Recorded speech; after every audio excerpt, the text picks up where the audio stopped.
What's up? My name is Rich. Welcome back to another video. I'm guessing you just asked me what kind of shirts do I use? Well, here's the answer. First and foremost, it depends on the business model. So if I'm selling generic t-shirts such as on Etsy or Amazon, if it's a generic brand such as like a Mother's Day shirt, a birthday shirt, I'm not completely concerned about the quality of the shirt, but primarily I use Next Level 3600. That's what I'm wearing at the moment. This is a Next Level 3600.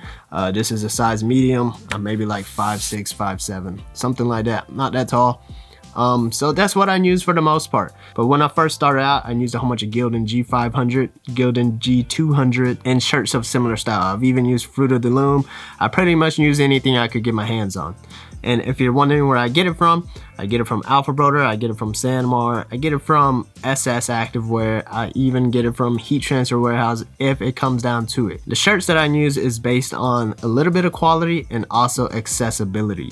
So Alpha Broder has warehouses all over the nation, but there's one that's local to me. So accessibility is important to me. So for that reason, I use a lot of Next Level 3600. I also use Bella Canvas 3001C. So that's quite similar, but whenever you're selling on a marketplace such as Amazon or Etsy, a lot of customers nowadays really pay attention to if it says Bella Canvas or not. A lot of customers seem to really understand what a Bella Canvas blank is, and Bella Canvas is starting to hold quite the name when it comes to blanks for customers. A lot of customers know what a Bella Canvas blank is. They don't know what a Next Level blank is. They don't know what an independent trading company blank is.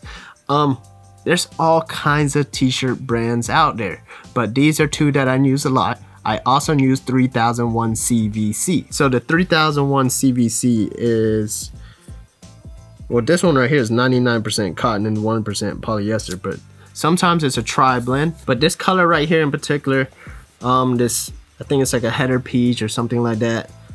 These muted matte colors, I forgot the name that I'm thinking about, can't even think of it, are very popular on marketplaces as well, especially for women. So colors like this, the peach, the slate, the sunset, all of the header colors are quite popular for women, especially on Etsy. So take that in consideration, Bella Canvas. But when it comes to a brand, I use Next Level 3600 t-shirts a lot. The quality seems to be consistent, and not only that, it's because of accessibility. I have an easy way to access it, especially when I need it the same day. So that's what's important to me. And when it comes to hoodies, I've mostly been using Gildan G185. That's just because of accessibility mainly. And ever since COVID hit, a lot of inventory has shrunk, or a lot of inventory has been kind of hard to get your hands on, and it hasn't been the same since COVID has hit. Same thing happened with all of the cool colors for Bella Canvas. And while we're on that note, Comfort Colors also has some of those cool colors as well. But anyways, when it comes to hoodies, I've been using Gildan G185 a lot. Of course, there's lots of other brands. There's Circle Clothing, Independent Trading. There's lots of other brands. I think AL Style, is it AL or AI Style? I can't remember. I only ordered from there a few times. But there's a lot of other brands that's also not connected with the main distributors, such as like Alpha Broder, Sanmar, and that nature, that also hold some nice t-shirts and quality.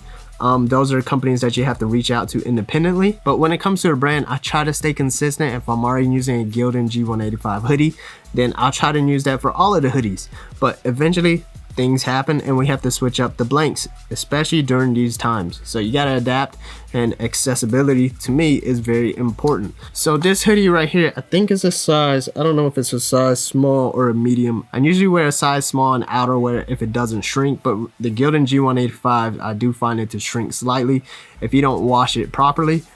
So this could possibly be a medium that I've washed, or it's a size small that I haven't washed yet. I pulled the tag out of this one and I didn't press another tag on it just so I knew it was mine, but I forgot what size it was. Anyways, that's what I've been using for that. For sweatshirts, I've been using jerseys 562. Also, I used to use a lot of G180, but I do find like minor shrinkage in that as well. For long sleeve t-shirts, I use the jerseys 29L. So I believe that's a 50-50 blend, 50% cotton, 50% poly. And I find it to fit quite nicely. So that's primarily what I use. Really, it has to do with a little bit of quality and what I can get my hands on that day if necessary. Like I said, there's all kinds of blanks out there. I highly recommend save up a few bucks, at least like 50 bucks. 100 bucks would be nice. Get yourself a little bit of everything. T-shirts, you can kind of order quite a bit because it's between like $2 to $4. Especially if you got a resale license, it's going to be cheaper from like Alpha Brother, Sanmar. If you don't, you can look at Jiffy Shirts or Heat Transfer Warehouse. If you don't have a resale license, just hop on there and use those websites. It'll probably be like $1 or so more, but you can get quite a bit of t-shirts. Order a different shirt of like every brand. That's what I did in the beginning. Sample it out for yourself because quality can be a bit subjective. I'll get back to that in a second. Order yourself a handful of shirts. When it comes to t-shirts, it can be a few bucks. Order yourself like 5, 6, 7 different brands. Long sleeve shirts gonna cost a little bit more. Get yourself like 2 to 3. Hoodies and sweatshirts, then that's when you can do your research online, see which ones that it seems like that you like the most, then order like 2 or 3. And from there, whenever you get your package, take everything out and throw it front side down where you can't see the tag, because quality can be a bit subjective. Sometimes you're judging how a t-shirt feels by the brand name that it has. A lot of times people think Gildan is cheap, so it might feel cheap to them. Gildan has a soft style t-shirt that feels actually quite nice. If you took the tag off, you really wouldn't know, but sometimes people correlate the name Gildan to it and they think it feels cheap. So throw everything down, close your eyes, feel everything around, grab the ones that you like, throw it to the side, and then go back and take a look at it. Because like I said, quality to everybody feels a little different, so I highly recommend you touch it and see which one you like. Word of mouth can only go so far, and correlating it to the name brand, that really doesn't work well. It's the same reason why a lot of customers like Bella Canvas, because they think that name holds the greatest quality, which isn't exactly true. There's better quality brands and whatnot, but a lot of people find the consistency in Bella and Canvas, so that's why they like it. And that name has become like such a thing, especially on Etsy. So take all of that in consideration. I highly recommend you order yourself a handful of blanks. Remember, it is research and development anyway, so you're gonna write it off anyways. It's a part of the game. If you really want to find out what's the best quality, you got to figure that out on your own. So if you enjoyed this video, comment, like, subscribe. I'll see you next time. My name is Rich. Peace. Hey Hustle Ninja, thanks for watching. Remember, if you want to support the channel and have the chance to win a giveaway to help your clothing brand, be sure to check out onlyninjas.com. Also, make sure you like, comment, and subscribe. And stay hustling.